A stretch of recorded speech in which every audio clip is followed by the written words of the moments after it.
is crazy is, I've been around for a few elections, not as many as the distinguished gentleman, but there was a time when elections were determined on election day. And what happened to those days? What happened to the days of knowing what happened with the election when you went, you stayed up, watched the Tonight Show or you watched Sports Center, and as you were going to bed, you knew who won. Well, this is problematic for me because I'm in bed by 9. I know you are, but you also wake up very early, though. I do. I mean, what do you wake up? 3, 4 o'clock, 4 a.m.? 4:30. 4:30. Don't you feel that way, viewers and listeners? That doesn't mean I'm any good at 4:30. Oh, come on. I get the text. I remember early in the history of Real Talk. You set that straight. My wife was like, "Who is texting you at 4:45 in the morning?" It's Keith. It's Keith Smith. No. What is he? He's wearing khakis. Yeah. Jake from State Farm. He's wearing khakis. All right, guys, we're going to have fun today. We were not talking about what we were wearing at 5:30 in the morning. Oh, that's hilarious. Jake from State Farm. That legitimately cracked me up, and I finished the sentence right there again, which is terrifying. Which is terrifying. Let's see. Judah, do we have the microphone set up in front of you? Do we have the volume ready to go? Judah. Hey, Judah. Get the microphone set up in front of you. You gotta love him, man. Oh, I love him. 10 plus years. Judah's the kind of guy. Tomorrow. He's the Elmer's glue. Tomorrow is a Marine Corps birthday, and happy birthday! An early happy birthday to all my Marines out there. And on Friday is Veterans Day. But if I didn't know any better, I'd say Judah was in the service because you just can't ruffle his feathers. Can't ruffle. I've seen his feathers ruffle. Oh, I've seen his feathers ruffle. Got it. But he is, for the most part, very consistent in spirit and personality, which is nice to be around. You want to be around consistent people. I'm sure Judah would say the same thing about me. Very consistent in his personality. Okay. Yes. Yes, I'm sure he would. But I certainly want to weave you into the show as we get started here. So please have a 3 and some microphone action ready to go. But let's get going on the election day, the post-election day edition of Real Talk with Keith Smith. Can we even call it post-election day? You can't. It's crazy. Although Speaker McCarthy is declaring a victory in the House. Okay, well. He did do that. Okay. We got to get your take on a lot of stuff. Judah, we can rock and roll when you're ready.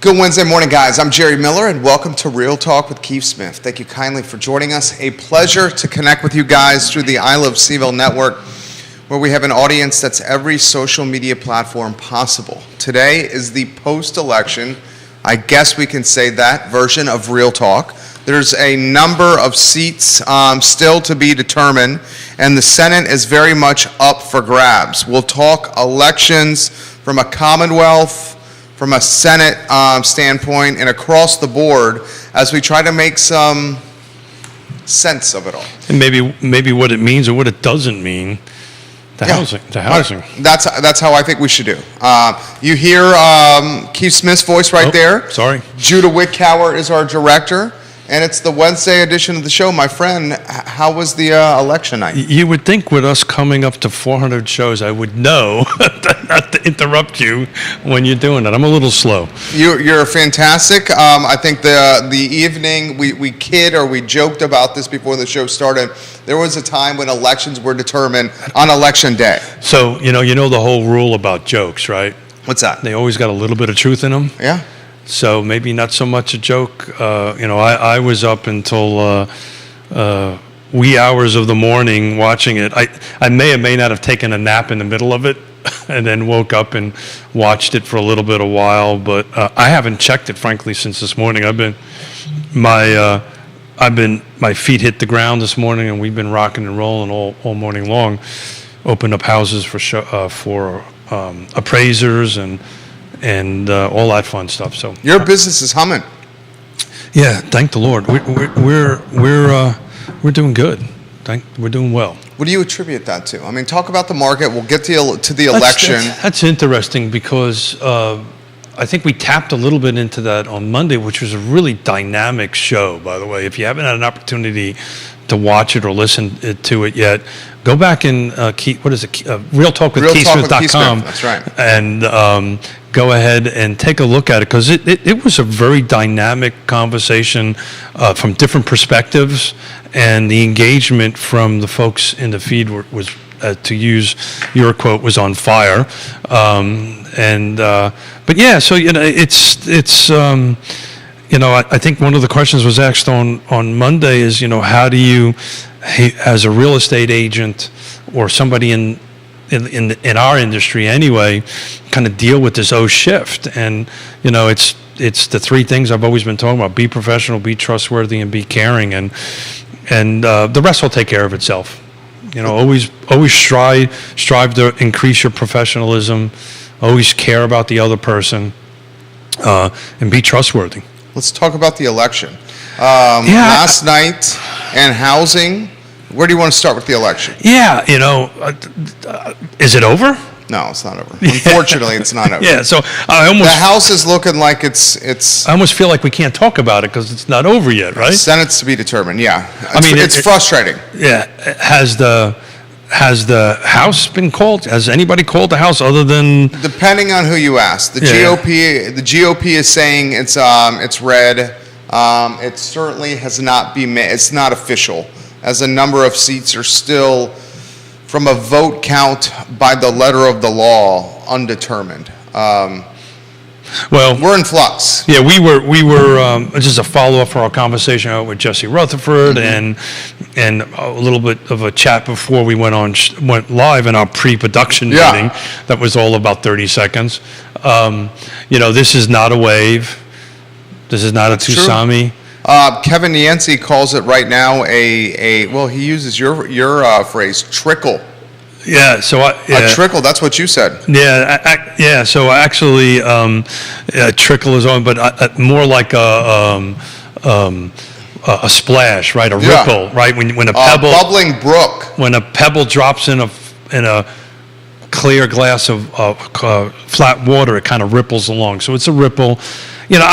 Look, the short answer of it is, from my perspective, for what it's worth, I think it's going to be more of the same. I don't think there's going to be enough of a swing to either side for it to change. So I think we're going to kind of be stuck with what we've had for the last 2 years, for the next 2 years. And the question is is there an impact, of any, on housing, right? I think gridlock government, generally good for the stock market. Stock market, generally good for consumer confidence. Well, I think if the Republicans take the House, and look, we don't choose sides, right? Yeah. Right. Our three rules is no divisive politics, no pointing fingers, and have fun, right?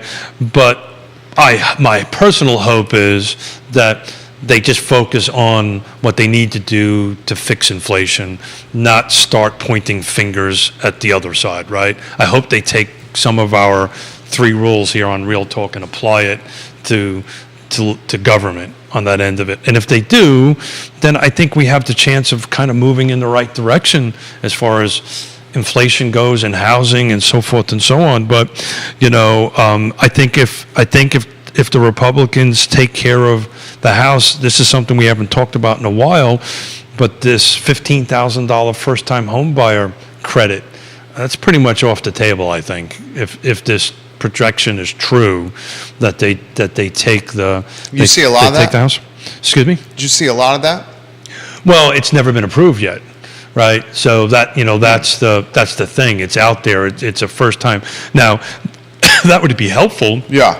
Because that could help folks close the gap. Well, it can help down payment assistance, right? And close with baby boomers. Correct, with baby boomers. But I don't really think that much is going to change. I think we're going to hunker back down, and all of a sudden, 2 days from now, or maybe even today, start talking about 2024, and we haven't even figured out. 2024. I think the next conversation. I think all of a sudden the conversation's all going to be about the election in 24. Well, we're not even going to get settled in. We talked about this briefly in on yesterday's show. Maybe we weave you into a 3-shot here if you want to comment or not, Judah. The next thing we're following is in 6 days, which I think is November 15th. Trump said he would make a big announcement. Yeah. And, the expectation would be that he tries to make a push for president, right? You would think? So that's the comment I'm making. I think all of a sudden the narrative is going to go from, okay, what do we need to do to fix inflation? What do we need to do to fix housing? And I'm reading through a couple of articles that I dug out this morning on it, particularly from Market Watch, which is one of my favorite sources of information. Will the federal government get in the middle of trying to clean up some of this red tape? I just pulled up the last 7 days, right? This is what I kind of my Bible, right? The 11th and the car footprint. There's 66 homes that came on the market, 78 went pending. I think regardless of what happens, inventory is just going to start shrinking. And as you chat a little bit, I'd love to take a look at this same week a year ago and see what came on live, because I now figured out. Very nice, yeah. There's a timestamp. I figured that out, how to do that. Smith is learning. It's very nice. In the 5th, which we watched closely, Josh Throneberg conceded to... that was pretty cold really early. To Bob Good, yes it was. He won handedly. The Senate, it's going to be a while till we know what actually happens in the Senate. Even Kevin Yancey says we won't know until that runoff in Georgia. So they've already called they're going to do a runoff in Georgia? Depending on, that's a big one right there. And Walker and Warnock are way too early to call in the Georgia Senate race. That's an important same week last year. Interesting. I didn't expect to see this number. Same exact week, ending today. 70 homes came on the market, 81 went off. This week, 66 came on, so that's pretty close, right? I expected to see a larger number on that, and 78 went pending. So a year, the same week. Let me see. What are we looking at? With sold 91. That's right, Kevin Yancey. You have to pass. He's right. You have to pass the 50% threshold to win. And in Georgia. In Georgia. Yeah. And the two candidates, it's close, or whether or not they're going to pass 50%. Yeah. So a runoff would be December 6th. Yeah. So we're talking about a month from now. Yeah. So it's. They've been talking about this, whoever they are, that this is going to be a projected change. We probably won't know until December 6th, 7th, 8th, or 9th. How close is are they, like in 49 something, right? I remember looking at it before. Let's see. He's like Herschel Walker's, I think, at 49 and change, if I remember it correctly this morning. But I found that interesting.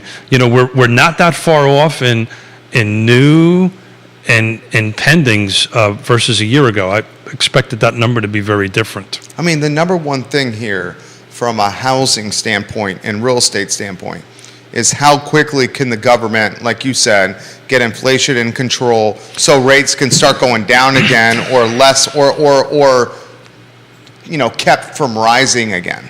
Because right now, that's their only tool to keep inflation in check. We're talking raising about the rates. Fed. Yeah. So that's what we all got to be following here. If from a real estate standpoint is what I'm saying. Yeah, and then it depends on what it does with the T-bill and all this kind of great stuff. But I just find that interesting that a year ago we same week, which the rates were clearly not where they are now. Almost the same amount went into pending, which is odd. I really didn't expect that. I expected that pending number to be much higher a year ago. I'm going to go ahead and look at something around June, around April, just to see same week in April what those numbers look like just real quickly, because I can figure this out now. We'll follow closely, guys, as the deals that are heading to contract right now likely closing next year, right in that window. Man, I don't know. We've got a couple of deals on the table that are going to get done. That window shut down a little bit. So we're closer to 30 days. A lot of people are trying to rush to get in the house for the holidays. But yeah, we're gonna, if you're not on the contract by Thanksgiving, the likelihood of it closing by the end of the year is pretty minimal. Slim. It's slim to none. So what we are able to do in our office is by the end of November, I know what we're doing for the year because we could project it out, and then kind of start. That's what we're doing now. Set for next year. April, same week, 117 came on, 109 went pending. Same week. So this is kind of going up and down week over week, but that was a bit shocking to me. The big difference is the solds are 65 versus 92. So that's the big difference. There's more units closing. Juan Sarmiento watching the show. Juan, the king of transportation. He says, hard to believe the Warnock-Walker race is too close to call. If it does not pass the 50% threshold, unfortunately for everyone, the runoff is the 6th of December. So that's a waiting game for all of us. Kevin Higgins, I think the GOP made two major mistakes, using a father of three-stroke as a political tool, and Trump making an announcement about his big announcement on 11/15 right before Made an midterms. announcement for an announcement. The announcement before the announcement that Trump did was not a good announcement. And are we surprised? I know, not surprised at all. What's the word? Is it megalomaniac? Yeah, It was the announcement was supposed to be for a candidate. Look, I think that again, we surely don't want to split sides on the show, right? And the one thing that I've learned from last night is we are definitely split down the middle, right? But DeSantis winning in the way he did was kind of huge. And I think that might be a little telltale in going forward. But bellwether. But from thank you. What are you saying? A bellwether for a DeSantis Youngkin ticket? Is that what you're saying? I wouldn't say Youngkin. You probably know more about than I do. I'm just saying that maybe DeSantis is becoming the darling of the Republican Party right now. I think that's definitely. Yeah.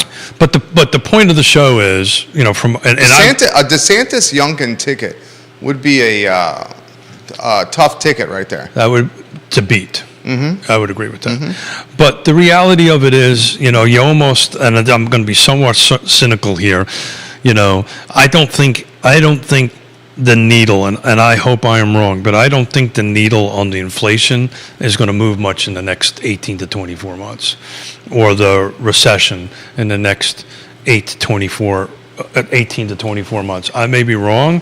I'm not really sure that if the Republicans won the House and Senate, they could do much about it anyway. I mean, it's just there's so much inflation going out there. What can they do to turn it down a little bit? But anyway, I was hopeful today that we would have a very clear, concise winner, and that we could go ahead and kind of have a conversation about how that's going to impact us moving forward. I think the thing is you keep on engaging with your trusted advisors. Keep it local. I didn't bring my statistics with me, but I wrote it down on a sheet. Roughly about 68% of all this is from the NARS buyer and seller profile that they come in, and I'm still reading through the 147 pages of it and charts. It's got lots of pictures for us Marines. It makes life easy. That their move was because of life changes, right? And that's not going to change. life changes aren't going to change. You know, this is getting married, having kids, divorces, you know, Keith and Yona downsizing to retirement. All these life changes are still going to be there. That's probably why we're seeing numbers the way we're seeing as far as pendings and actives. These changes are happening every day. We still see a pretty hefty drop in volume year over year. Volume is dropping. I've been running some numbers, but we're roughly 20%. I mean, sales volume is down. I mean, that's a lot. But we were. It's interesting, but we were up in 2021 by 20%, down in 2020. This is overall car footprint down. So we're kind of balancing out a little bit. So you're saying the comparison of last year is not a fair comparison? The last 2 years is not fair. I don't think it's a comparison. I just, for the heck of it, I was based on a show on Monday. I just ran Albemarle County single-family detached, no new construction. That's kind of my thing. I've got to take that out because it's a very different set of numbers, which I'm going to do. And I ran 21 years of median sales price. And over 21 years, the median, the average appreciation year over year is 4.67. But in 20 years, there was only 4 years, year over year now, only 4 years we actually went negative. It was 2013 to 14 by 10%, 2010 and 11 by 11%, 2008 and 9 by 9%, and 2007 and 8 by 3%. So this average takes in those negative numbers into it. So it's been a long time since we've seen, at least in Albemarle County, any negative appreciation. You'd have to go back to 13 and 14 to go ahead and see that. I've been saying this all along. I think we're going to be seeing about a 3% year over year increase, maybe 4%, somewhere in that, kind of closer to the average that's been going on. So if you buy now, you know, you're going to have to stay in your home for a few years to make up the difference. And very rarely, unless there's a serious life change, very rarely somebody would buy a house in 2022 and sell it in 2023. Mm-hmm. It doesn't happen. Yeah. It happens, but not on a regular basis. So you're going to have to sit in your home for 3 or 4 years just to recover your closing cost, which is about 8%, 7 to 8%, depending on how you flush it. Kevin Yancey says the 2024 Republican Party runs through Florida. DeSantis is if you look on paper, he's a strong candidate, for sure. Multiple people are putting on the feed that Trump and his announcement on Wednesday evening certainly impacted poll engagement yesterday. Yeah, well, I see that on multiple pages. Yeah, so I agree with that 100%. Yeah, so it was it an anti-him vote? I think he turned it from the economy stupid to something else. I think Trump has, you love him, you hate him, you know he's there.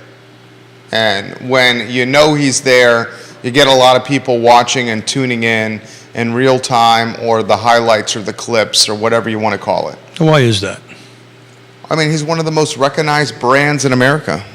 He's divisive. He's polarizing, yeah. and those qualities or elements generate engagement.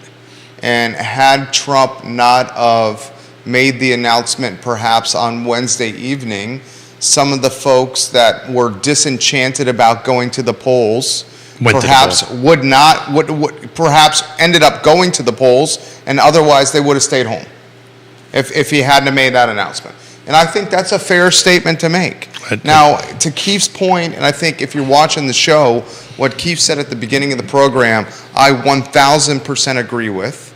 I think now we're going to be watching what Trump's announcement is on November 15th. It's all going to be about the next 2 years. Which is going to be in 6 days. Yeah. And if he announces that he's running for president, which a lot of people think he will, and perhaps he's doing that to sidestep some legal brouhaha or some potential legal issues on the horizon, maybe that's also one of his motives to run. that if that announcement comes, like a lot of people are expecting on the 15th, then it's going to be about the presidential race. Yeah, That'll be the storyline. yeah, I think it's there regardless if he announces or But not. the storyline is way more magnified if Yeah. he's in the race. Yeah, It becomes way more part of the cycle. yeah, of right. news. I'm a newbie to this, right? I've only been doing this for 3.5 years, right? So, but what's the famous saying in the, if it bleeds, it leads, right? If it's outrageous, people watch it, people click on it. I was watching, what was it? It was 60 Minutes on Sunday. They did a piece about the anger in America, and they were talking about Twitter and all these different platforms, which we're on, Yeah, right? all of them. We use as for good, I Yeah, think, for yeah. good. But they were Definitely. talking about that. What they did is they did a straight up article, something from, I think it was AP or something like that, that got like 2,000 likes or some amount of numbers like that. And then they took that same article and kind of made Change the headline. made Made it more clickbait. Make it that's More exactly, emotional. That's exactly right. Yeah. And it got like 200. Right, of course. Some obscene number. So we kind of do this to ourselves to a certain extent, I right? mean, think about this. And Judah, this could be a perfect time to weave you in here. When is the last time we've talked Ukraine war? When's the last time you guys, viewers and listeners, Yeah. have seen the Ukrainian war with Russia dominate the news cycle? It's been a long time, right? Yeah. So The Ukrainian war got trumped by raising rates and well, inflation. that's the economy stupid. And the statement, economy, right? That's yeah. the economy stupid Yeah. comment on it, and it's an interesting. and now the government's about to trump the economy issue. Yeah, so look, I'm trying to bring it focused back into real estate and what is that going to mean and how is that going to move forward on it. And I think if the Republicans take the House, I think certain rules might be loosened that might be good or bad, right? Particularly around the way the Feds, FHA and all these kind of things that may ease up a little bit. Again, I don't know if that's good or bad. We sure as hell don't want it in 2008 because all we got to do is take a look at the depreciation of 11% between 9 and 10 and 9% between 8 and 9, which is right in the middle of it. So we know, that wasn't a good thing, so regulatory oversight for appraisers and so forth in the banking industry is a good thing. But you're going to, I think if the House takes over, I think you're going to see some flexibility on that. And I was thinking about this morning and what we should talk about. And my gut is telling me nothing that happened last night is going to happen and I want you to push back on this, please. I don't think anything that has happened last night or is about ready to happen is going to help the inventory question. Because the buyer pool is still there. If we're still pushing pendings out at these numbers, that means the buyers are in the market. We Your don't. problem is inventory. The problem is how can you And get at one point we banned that. how word. can you get the builders building again? The builders have stopped building. Believe me, I know. Yeah. So that's I will leave. real estate agents I got to will- figure that out. I will leave names of companies out Sure. because I don't want to do that or anything. But I'm being told by some major companies, construction companies, that they don't want to close this year. They want to close next year because they don't want to book more losses on the books for this year because they're losing across the board. Regardless of the Size, product, the yeah. product type, the home, Yeah. they're Size of losing. builder. Which if anybody's been in the trades in this business long enough knows, generally around November and December, the big builders, right, start pushing because they want to close by the end of this year so they get these sales on the books to make the bottom line look better. So they're literally, and this is multiple. This is not small custom builders. These are bigger firms that I'm talking to. They're like, yeah. We want to. What do we need to do to push this off to 2023? Because they don't want to book more losses because some of them are publicly traded, some of them are not. But they don't want to put that on there. I've been doing this for 35 years. That's the first time I've ever heard that. So that's a huge indicator that they're slowing down. They're not putting stuff in the ground. So what do you do? How do you get them back? I mean, is it tax break? Is that the tax break that helps the builder get back in the market? Is it obviously getting rates a little bit more in control? But you're telling me that the buyers are there. You're saying the buyers are buying regardless of rates. That's what you're saying. The problem's the inventory. Look, we've got a big surge You're humming. in October. I'm looking at pendings.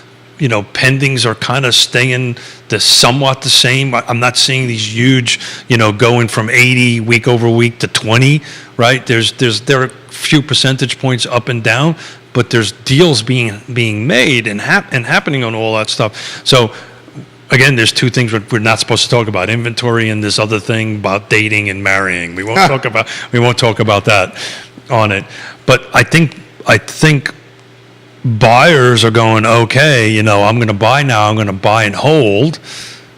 Again, the sentiment, and I agree with your comment that you made when I said it the other day, that first-time home buyers, they're asked at closing table how long they intend to stay, and it's up to 18 years. That's just not. It's nuts. But it's not realistic, right? It's probably closer to 10 in reality, and we'll know in April or May when they actually National Association of Realtors comes out with the actual stats on that end of it. This is what buyers are saying. That doesn't mean that's what they're gonna do. But it's the media. It's what the experience of what's going on. But we're competing against multiple offers in every price range. It's all about location, price, features, and condition. So how is the inventory going to pop up? And I thought I knew the answer to it, but I don't think I do, to be honest with you. Good question from Sam here.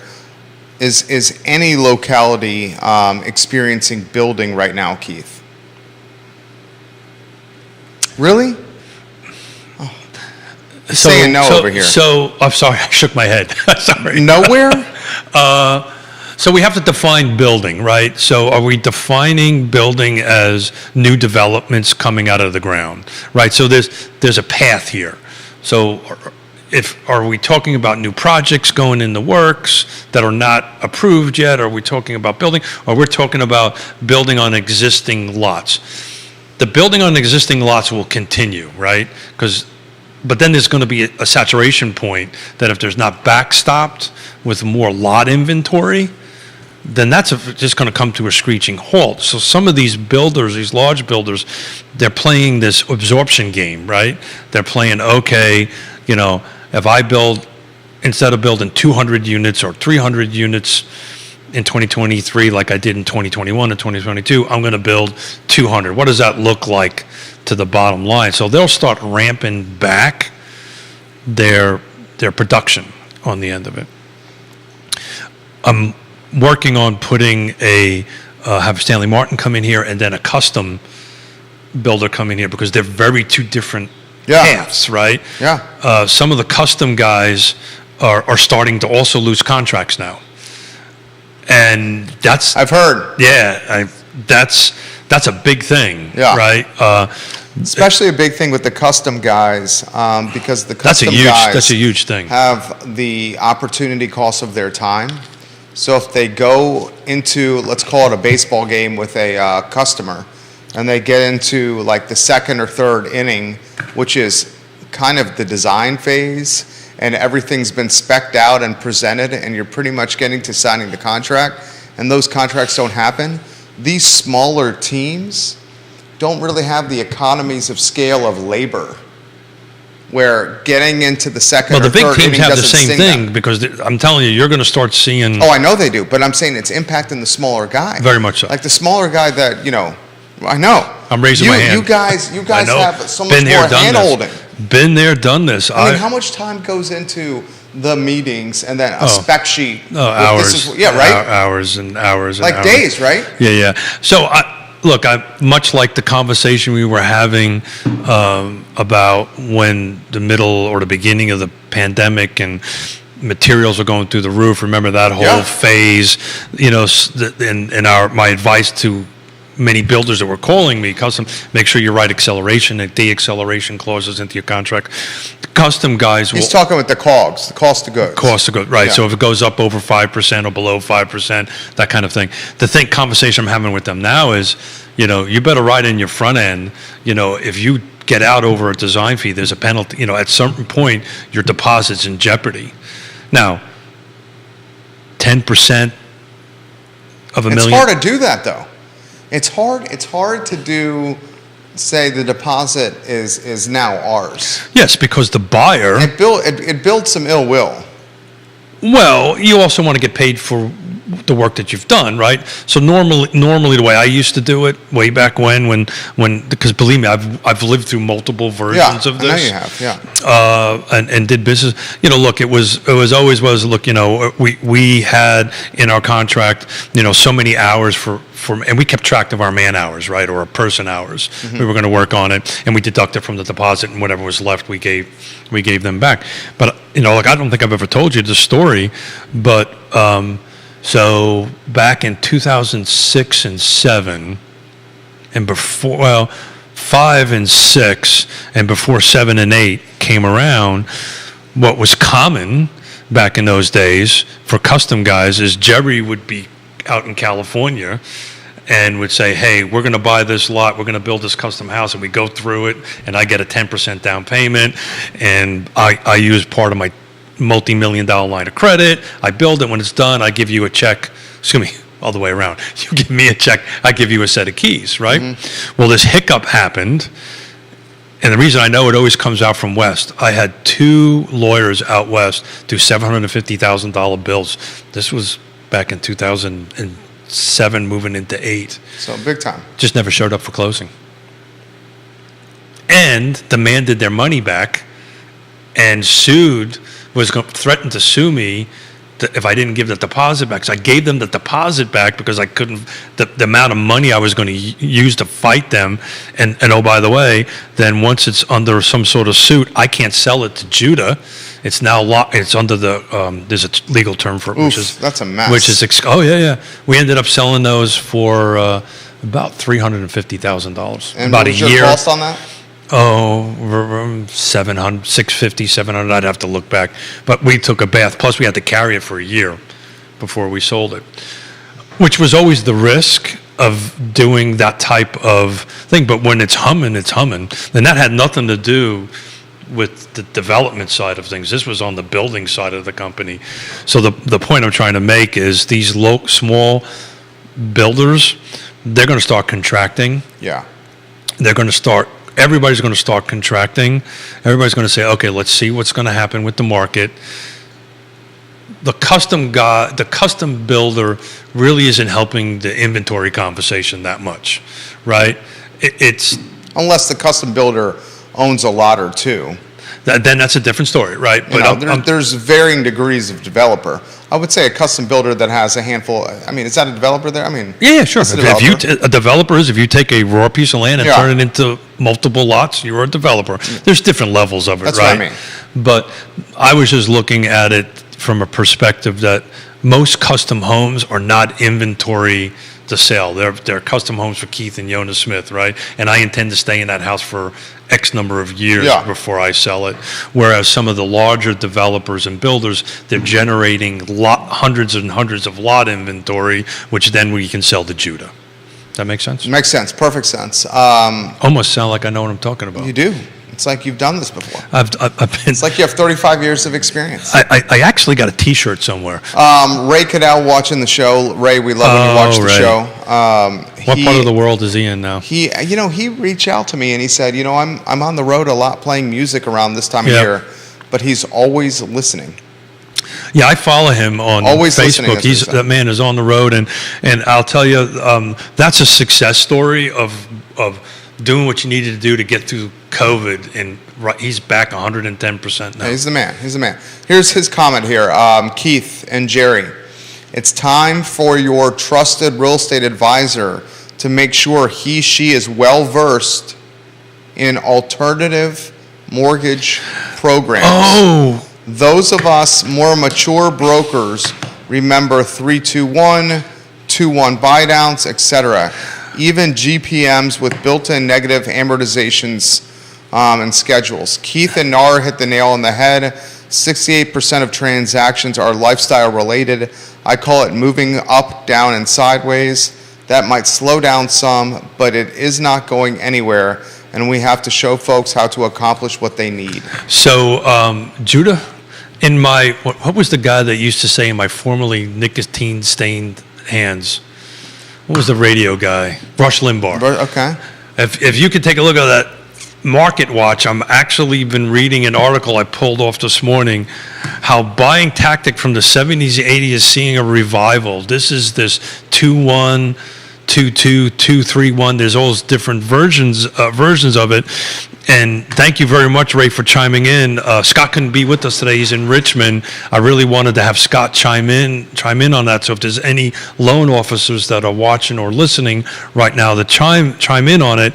But I'm literally doing 2 deals right now, 2-1 deals. Explain that. Yeah. So make a very. So, you know, I played a guy on. What are you seeing a lot of 3-2-1s advertised? 3-2-1s. Yeah. I thank you, Woody. There's 2 3-2-1s. To make a long story short, there are reduced interest rates for a certain period of time. It's either 3 years, 2 years, or 1 year. What happens is we negotiate with the seller to go ahead and pay it as a selling closing cost, as a seller concession on that end of it. So it don't really come out of the pocket of the buyer at the moment. We're asking the seller to go ahead and pay that in a form of a seller concession. And the short version of it is, you know, if it's a 3-2-1, you know, the first year it's down by three points over whatever the mortgage is. Second year is 2, third year is 1. Fourth year goes back to the original rate. So I think the theory behind that, and I have to tell you, Ray's 1,000%. My first house I bought in '88 was a 3-2-1 because I was at 18%, but I was actually 3% less my first year. We saved up some money over the course of 3 years, and I actually refinanced it within 3 years. I think down to a whopping 8% or 9%, if I remember correctly. It was a huge, in that time was a huge jump down. But thank you, Ray. I'm literally got it holding this in my hand, an article from Market Watch on the benefits of that. And that's, you know, to Ray's point, that's what we as trusted advisors need to start talking and having conversations. Okay, what are your options? Because 68% of the folks out there got to buy, right? Or they got to do something. And what are we here to help them with? So thank you very much. You got Phyllis with this question. How many cash deals are happening with rates going higher? Is he seeing an uptick in all cash? So I can only speak. Good question. Yeah, I only can speak in my little world, and in order for me to go ahead and I can quickly take a look at the 65 that sold in the last 7 days. In our world, the $600,000, $500,000, $600,000, $700,000, $800,000 price point has at least recently seems to have a lot of cash buyers in it. Upper ends, we have not done a lot of them recently. The lower end are mostly financed, right? You know, or the entry level, for lack of a better term, but on the lower end of the scale on sales price. So it's a kind of this sweet spot area that there is quite a few cash in there. But I'd have to take a look at it in the recently sold. Good question right there. Keep the questions coming. We'll happily relay them live on air. The follow-up question for her, and I think you just touched on it, how is the luxury, or as you guys call it, the jumbo market performing? Yeah, so part of the struggle with that is defining what that number is, right? You know, to me, I think it's 750 and up. Some people say it's $1 million and up, right? But it's getting a little softer. I haven't dissected those numbers in great detail, so I don't want to kind of overspeak or misquote any numbers. It's definitely slowing down. It historically slows down when interest rates get to this point, because typically look, back to the 68%, right? Typically, those buyers are not part of the 68%. They don't have to buy. So to Ray's point, and I'll ask Ray this if he's able to chime in on it. You know, one of the first things we try to ascertain as an agent, at least I do, from a buyer and a seller. If I'm representing a seller, we try to determine what their motivation is. What is their reasoning for moving? And I usually start there. The same thing on the buyer side. So why do you have to do this? Why are you selling? Why are we here? Why are you buying and why are you selling? And that drives the conversation, and that drives, the path of how we can help somebody, because at the end of the day, this is all about relationship building. Mm-hmm. I can tell you this, and I know Ray does quite a few first-time home buyers, and according to NAR, they've dropped year over year considerably as far as the volume of buyers go on the end of it. But I just had a conversation yesterday with a first-time home buyer that their rent wasn't going up next year. Their landlord wasn't selling their house. This was one of the ones we were talking about the other day. It flipped with the seller. Maybe he watched the show and decided to hold on to it on the landlord. And my advice to them was to hold tight, build some cash reserves, meet with Scott Morris, which is what they did. Ross Mortgage. And figure out a path forward.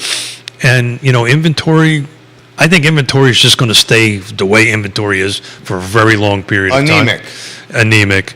And the question is, what will rates do in the next 12 months? But if they didn't have to buy and they could build their cash reserves up a little bit, then, that was my advice to them. Because if they would have bought... Because we're back to 20% down payments here. Well, in their case, so it's their... Are we back there? No, not necessarily, no. You're seeing a lot of... Yeah, it's not necessarily the case. It's increasing. It used to be none, right? Because why would you put 20% or 12%? When the rate's 2%. When the rate's 2%, that's free money. But when the rate's 7.5. Yeah, those who can put, but that's who the... And also, it's gotten a little bit more competitive with offers now. So back on this first-time homebuyer, when we sat down at their kitchen table and went over their budgets and went over everything that they were trying to do, they would have overpaid for what they wanted to buy and would have stretched themselves a little too thin. And I said, look, unless you're... That was the commenter on Monday. Unless your landlord is raising 10 or, some huge number, which they said they weren't, I think maybe you ought to sit tight for a year and raise a... We'll keep an eye on the market. But Ray will jump in here. I've been doing, and I've been doing this for 35 years. This last couple of years of having a potential buyer and finding them something very, quickly is not the norm. Normally, sometimes we work with buyers for years before they find what they're looking for. That's the norm. At least it was the norm. The last couple of years, or, you almost want to throw it out. We're doing budgets this afternoon. And I'm actually going to put, and I always shoot low in my sales volume because that's just the way I operate. But I'm actually going to use my 19 gross volume number, then try to grow on my 2022, which has been off the charts. It's just such an anomaly, 21 and 22, that I feel this is more like an 18, 19. So what are you going to go, 5% up on 19 for gross volume? Oh, no, 10. 10? Close, though. Yeah, okay. 10%. Yeah, I think 10%. So you're saying 2023, your business model projection for gross sales volume is a 10% over uptick 19. Over on 19. 19. Mm-hmm. That's exactly what it is. And you think it's attainable? Oh, yeah. Well, look, I mean, you're a confident guy. Yeah. Do you think, is it a conservative projection? Or is it aggressive? How's that? That's a better question.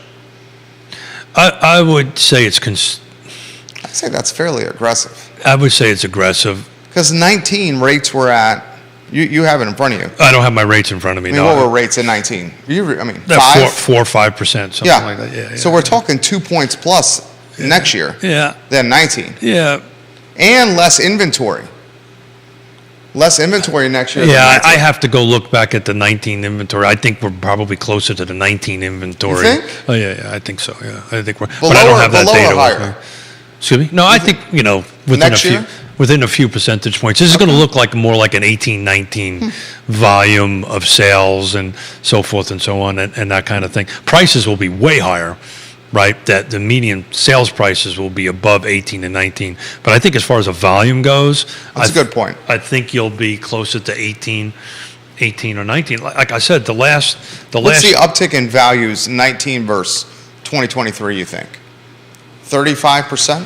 40%? I can tell you. So I guess 2000 exactly in Albemarle County, because I broke it down in 5, 10, and 15 Yeah. years. So Albemarle County, single family detached, no new construction, right? Year over year. In 2018, so that's 2022 through 2018 was a 6.6% average appreciation year over year.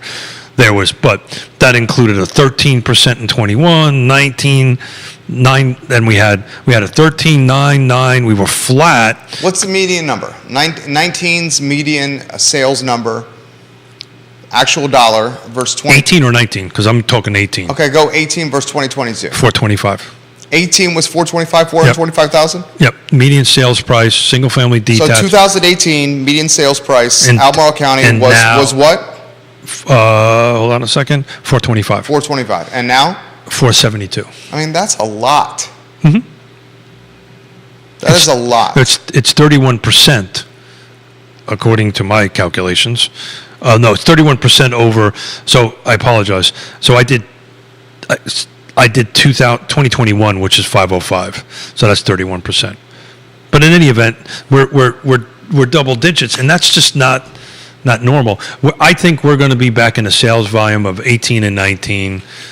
I think we're going to be running about somewhere between 3 to 4%. And I was very reluctant to have this percentage conversation Why?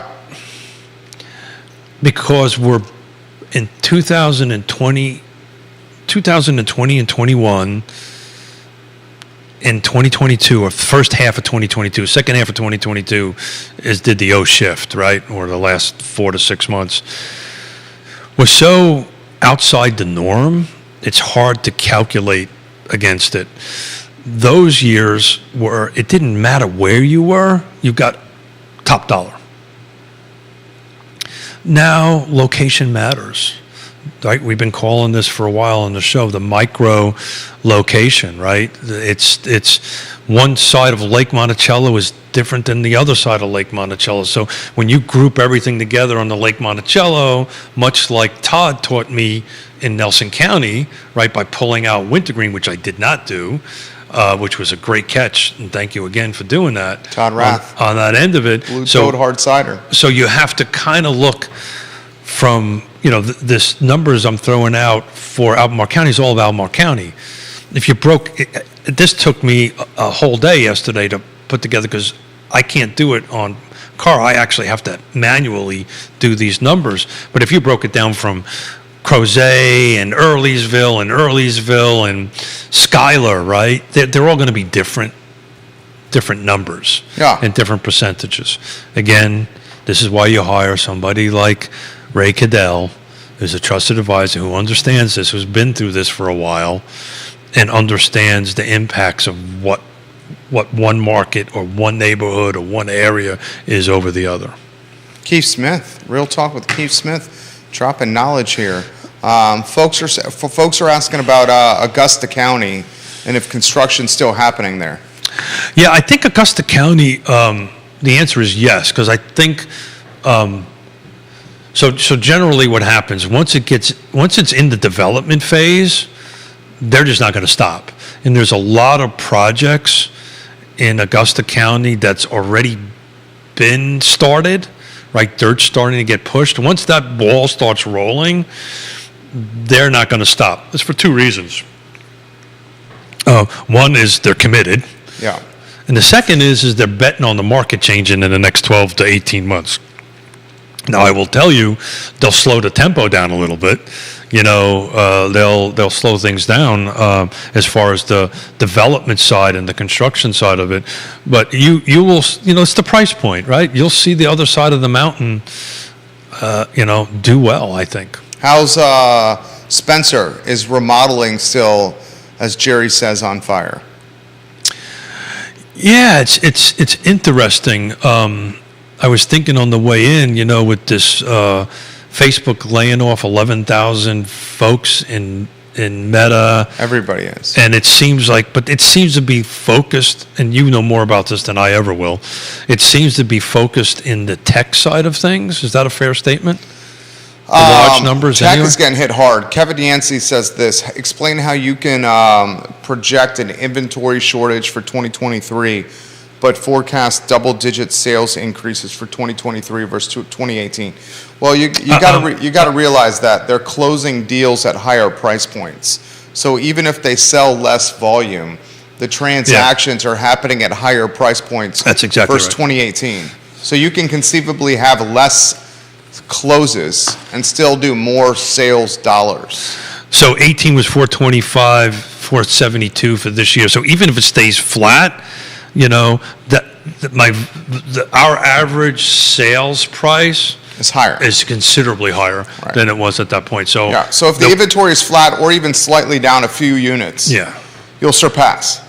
Correct. My volume does not have to be as strong as it was in 18. 4 years ago. As 4 years ago, but our revenue will probably be up a little bit. Yeah. Which So it's two sides to the coin, right? is the same output, which means you make some more money. Well, we do well. Yeah, that's what I'm saying. We do well. We do well. Woody says jumbo is still jumbo, still doing well. Yeah. That his wealth management clients are busy with the jumbo market. Yeah, and Woody would know that way more than I'm excited about. I can't remember what day he's coming in, but it's another Monday. I think it's the third Monday of this month that he's coming in, and he and I were texting, and he's crunching some pretty awesome numbers. And I'm an amateur at this stuff. He's absolutely He's a pro. He's a pro on that end of it. But yeah, so other than just to talk about the dollar volume, other than 2014 to 15, every year it's gone up. 2000 and I mean, that's a good sign, man. yeah. That's a great sign for real estate around here. That's over 8 years of appreciation going up, going flat up. And again, out of 20 years, only 4 of those, and this is Albemarle County, very laser focused, right? Very laser focused on a product. It's a great stat, though. A big throw up, if you want, on the county, right? Because if you pick it apart into different areas, the numbers are could be very different. But as a whole, we've only had 4 years go negative in 20 years, year over year. I don't see that changing much. We're unless you've got a repeat of 08, and I think we all agree that's not gonna happen. I agree. CPI number tomorrow at 10 a.m. That's an important number, Consumer Price Index. When that number is released, we'll get a good feel on whether inflation is starting to crescendo, if you may, or plateau. That number goes a long way in determining a dovish or hawkish Fed. So let's follow that number tomorrow. We will follow the Senate, which is not going to be determined anytime soon. Yeah. CNN is currently projecting 48-48 in the Senate with 4 seats to go. That hasn't changed in hours. Has not changed in hours. I wouldn't expect it to. You're exactly right, Keith Smith. So time will tell, my friend. Yeah, so it's, again, I said earlier, I was hoping that we would have a clearer path, but we don't.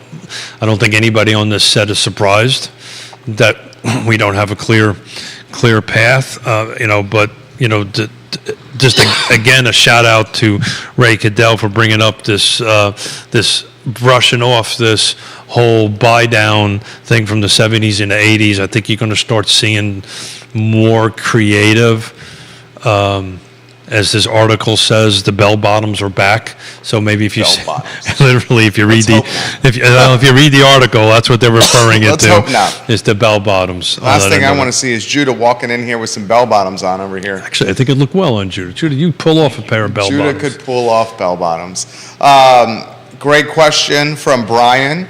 You guys talked a few weeks ago about the return of the adjustable rate mortgage. Is Keith still seeing a lot of ARMs out there? Great question. So it's a great question, but if you read this article from Market Watch, it seems that these buy downs are starting to overtake The ARMs. the arms, right? They're a little bit more creative. The big difference is, again, if you, I'll see if I can post this on a Facebook feed from Market Watch on it. The big difference between an arm and a buy down is the buy down, once you hit that 3-year mark or whatever it is, you're fixed for whatever rate that was when you started. The arm, not so much. Right. Right, and that's the risk. Security. That's the risk, and that's where buyers are starting to move over to that direction. It gives them the ability to buy, and then also gives them the ability to potentially save some money over the course of several years for the refi expense. Kevin Yancey wants you, and I just tagged in the post there, Judah, to wear bell bottoms and a ponytail. The hair's getting long enough potentially for a ponytail. Maybe he'll grace us with. Do you have bell bottoms? Hold on, let's see. Trying to weave them in. I used to have a great pair of maroon Corduroys, absolutely, corduroy yeah. bell bottoms. Yeah, man. Wish when you walked. Yeah, I don't know if I still have them. I might. I'd have to find them. That'd be nice. Yeah. Wear them to the show. I They'd bet be you warm. I bet you we can Amazon them a couple of yeah. pairs. Is it the 400th show we have coming up? So I've got 3 notes here to talk about. 400th show. Judah, stay on camera here. December 2nd Okay. is the 400th show. I almost brought in a bar of butter today. A bar of butter. Wow. Wow. Are we going to wear costumes? Yeah. So I want to throw out to the folks that are listening, Multiple people putting butter in the feed as we speak. Wow. what We're costume? getting branded with butter. What costume should we wear? What do they think we should be doing for the show? But I would be remiss not to mention 2 other things. So to my fellow Marines out there, happy birthday tomorrow, Semper Fi. DM me, please, just so we can wish each other happy birthday.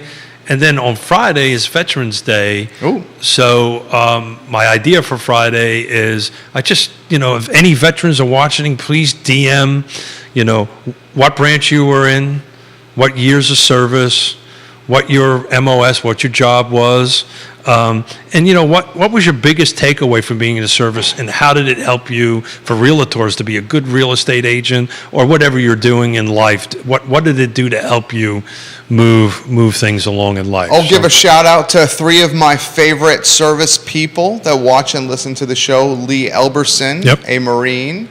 Bellamy Brown, a Marine. And Paul McCarter, Air Force. Air Force, yeah.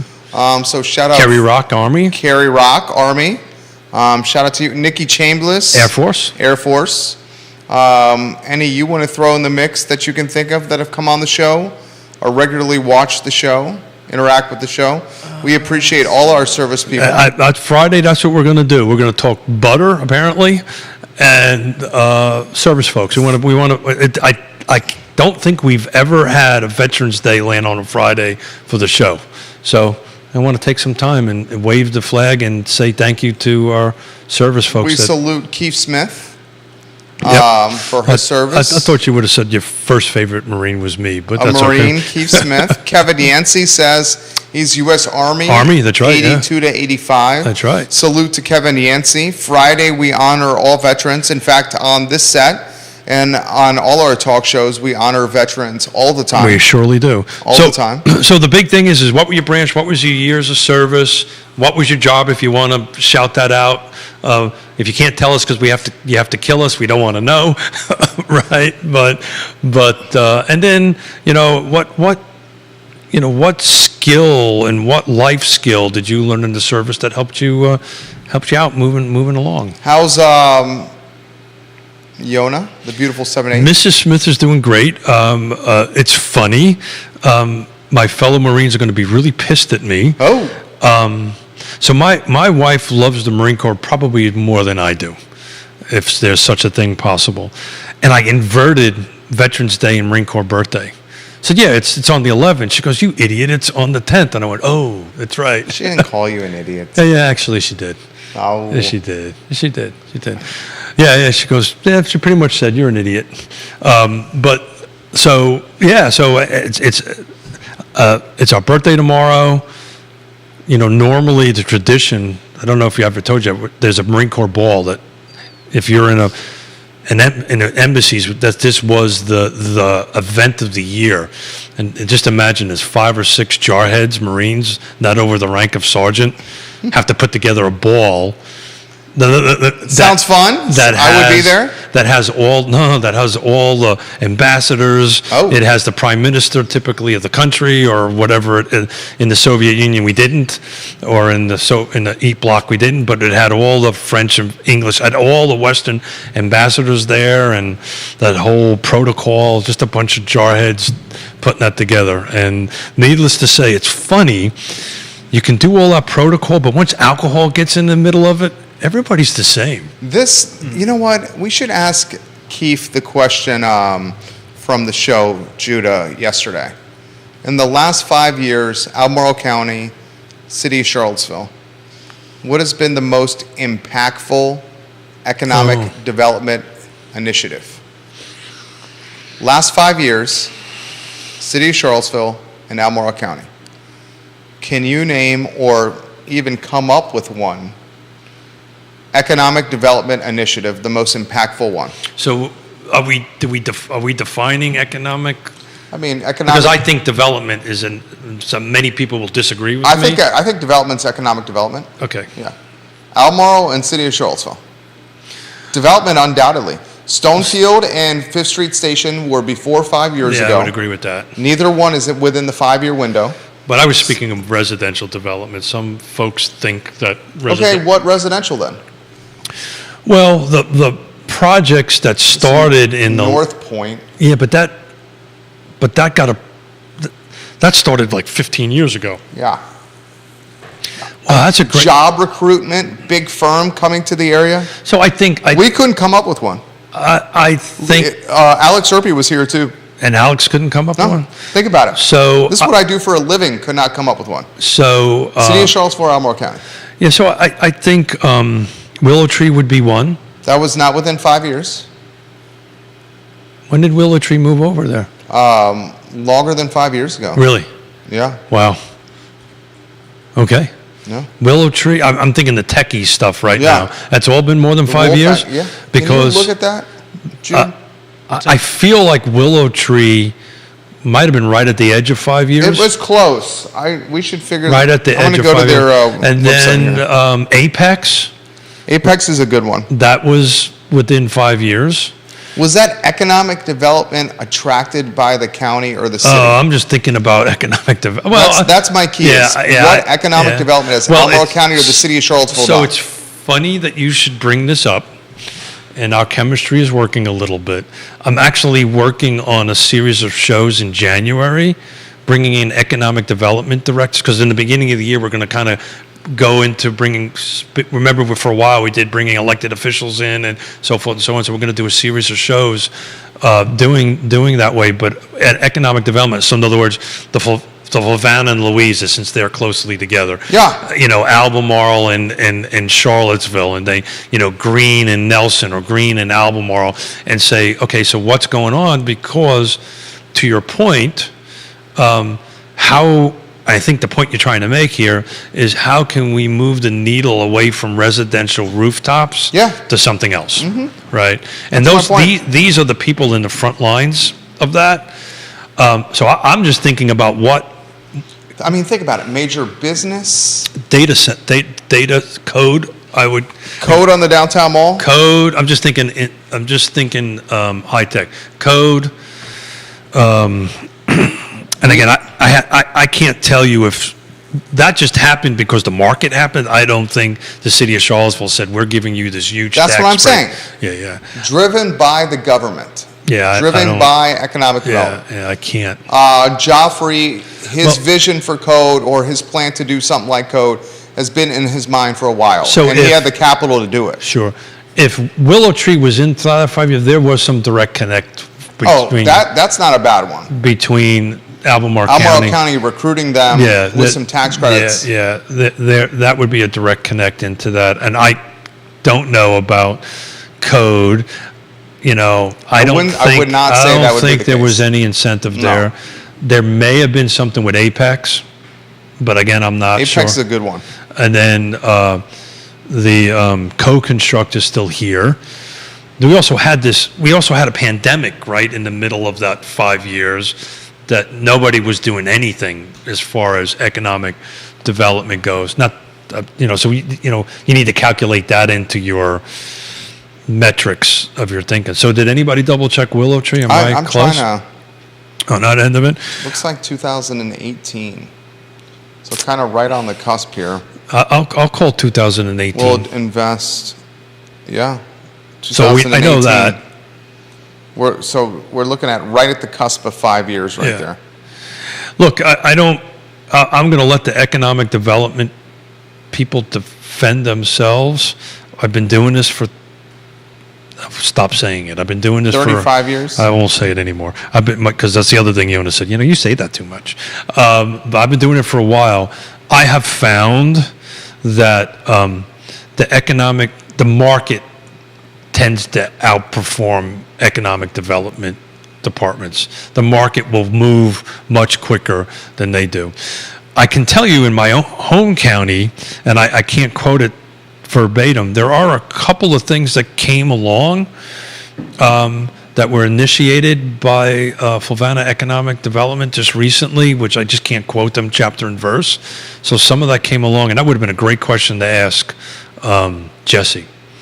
Because I think You had, was it Brian Rothmel?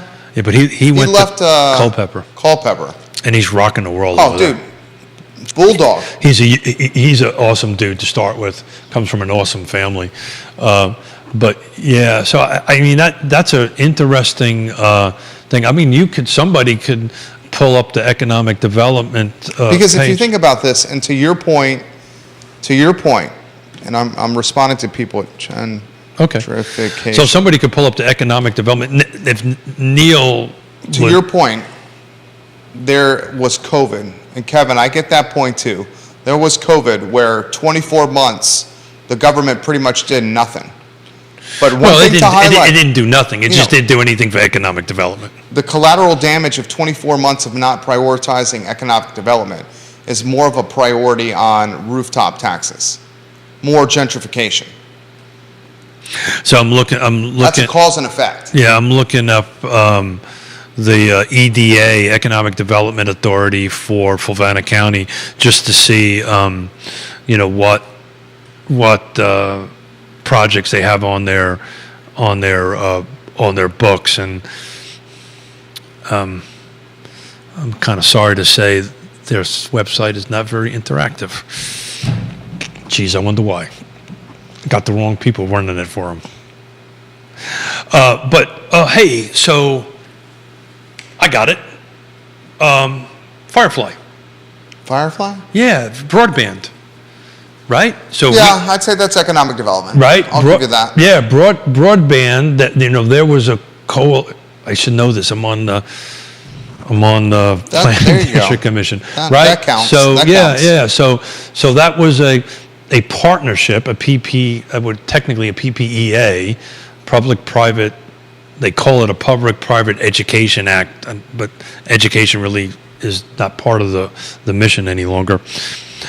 Yeah, so it would be, That's a good one. that brought all the counties together, brought the planning departments together, brought the economic development departments together That's a good one. with that. So if we would, I think one can say broadband in our region is a huge economic boost. Yeah. Good call. Props to you. Look at that, Give me a huh? little bit of love. That's Look- a good one.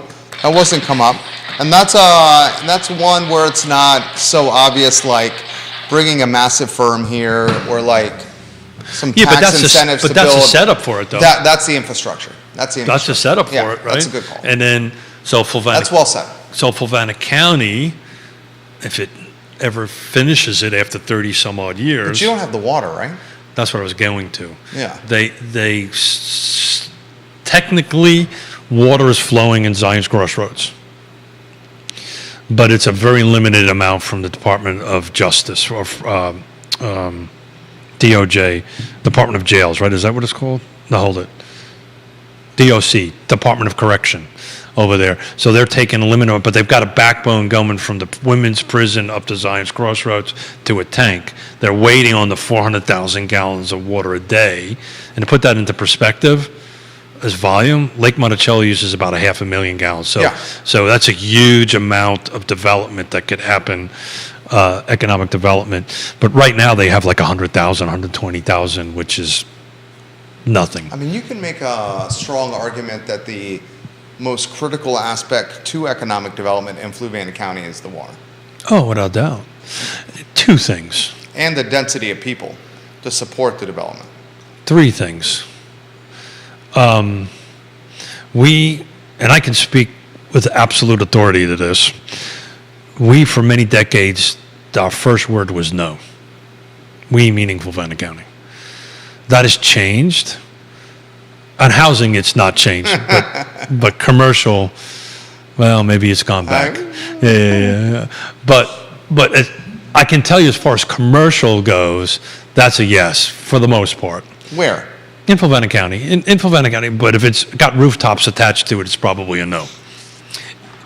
But I'll tell you, I do a fair amount of commercial, I know you do. I'm seeing a lot more in Louisa. and it's always been and always will. They kind of get it. They understand it. The reality of it is, And granted, they have the exit. They have 64. but they're up against the same wall as Fluvanna right now, as far as water goes. They've capped their capacity, so they can't really grow until they get this waterway, in which they're super aggressive. I mean, they are aggressive to go ahead and make that happen. But look, Excuse me. Gesundheit, Thank you. strawberry. Yeah. Right. For the longest time on this show, I was high about Zion's Crossroads. You still are. It's a number 2 position next to Green. I really think Green is taking a very forward-leaning position on economic development, and then another potential huge positive. They took years to go through the legal process to get their own water authority back. So now they control their own destiny. I can speak English. Destiny. Yeah. got Yona made me the other day say the word synonym. Synonym. So look, I think there's a lot of good positive going on here, but I think what you're looking for is, okay, Keith and Jerry on the economic development for Albemarle County says, hey, Judah, bring your 150 employee, Yeah. high dollar I want to see a company. company come here. And we'll throw you some bones on a And, building. Yeah, Or some development. the one that comes to mind would be Can you grab me agua, water, please? probably willow tree, just top of mind. Willow tree's a good one. Willow tree's a very good one. So look at that, I got a couple. Look at you me. did well. The best one you got was the you take over here was the internet. Yeah. But infrastructure is one of the Fiber. key things Broadband. that jurisdictions can do to help economic development. If they don't have the infrastructure, they're not going to come here. I also believe rooftops, because what I was starting to say earlier, and my ADD kicked in, but I got it back, is some of the company Louisa County side has enough water for some big companies that we just outlined, right? They won't come because there's no rooftops, there's no employees. Where are they going to get their employees at to do it? They literally, that's what they say. It doesn't, there's these very simple boxes they need to check. And if they don't check the rooftop, you know, hey, Keith, tell me where my I'm just picking a number, 150 employees, you know, that are making $15 to $25 an hour, where are they going to live? Where are they coming from, right? And unless they're directly connected to it, you know, are we going back to the days where Schuyler was a company town, right? Where the company actually built housing for its employees? I don't know. You were good today. Yeah, Seriously, yeah, good work. Yeah, I thank you. I think I started off a little slow, but that was because I went way past my bedtime last night and I needed some coffee to kick in. And I'm really excited about Fridays. I always love not that I don't love every other show, but Fridays always just have that little extra zing and pep to it. And you may or may not have sticks of butter on Friday. 400th show is coming up in December. Need help, please. Tell us what we should do. Give us some ideas of what to do. Other than get off the air. Judah Wickhauer is the director. The show is archived at realtalkwithkeithsmith.com. Keith Smith was quite good today. We will watch the elections very closely. Has any and of it see changed? what transpires. We may have Scott Morris back next Wednesday. Yeah, you will have him back next Wednesday. He may cover for me. I'm at the Virginia Governor's Housing Conference Wednesday through Friday, and I don't think my first chat isn't until Wednesday afternoon. So I'll probably stay here Wednesday and take a drive up that way. But Philip Scott's Dow, for sure. good morning. Real Talk with Keith Smith is back on Friday with Batman and Robin on Veterans Day. Veterans Day, yeah. Which we're very excited about. Please, if you're a veteran, chime in on, branch of service, years of service, your job if you want to tell us without having to kill us, and what was your biggest takeaway from being in the service? We're back with the I Love Seville show in 50 minutes. Judah, job well done. Keith crushed it today. My name is Jerry Miller, and the show is archived at realtalkwithkeithsmith.com. You guys have a good morning. We'll see you very soon. Nicely done, Keith. Thank you for the help. Thank you for It was excellent. navigating us through this. Tough conversations to have.